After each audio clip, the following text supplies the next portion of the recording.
السلام علیکم ورحمۃ اللہ وبرکاتہ۔ اگر کسی نے اپنے بیوی کو مذاق میں طلاق دے دیا تو طلاق واقع ہوگی یا نہیں ہوگی؟ دوسرا مسئلہ، بہت سارے لوگ طلاق دینے کے بعد یہ مسئلہ دریافت کرتے ہیں کہ میں نے اپنے بیوی کو غصہ میں طلاق دیا ہے تو طلاق واقع ہوگی یا نہیں ہوگی؟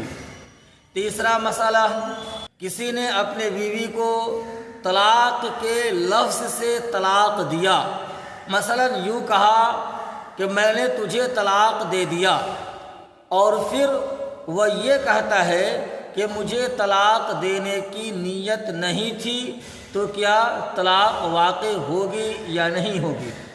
ان تینوں سوالات کے جوابات انشاءاللہ آپ کو اس کلپ میں ملے گا، برائے مہربانی بغور سماعت کیجیے گا۔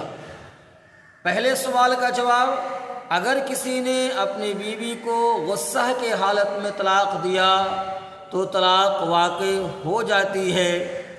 دوسرے سوال کا جواب، کسی نے اپنی بیوی کو مذاق میں طلاق دیا تو طلاق واقع ہو جاتی ہے۔ غصے کی حالت میں طلاق دیا جائے یا مذاق کی حالت میں طلاق دیا جائے، طلاق واقع ہو جاتی ہے۔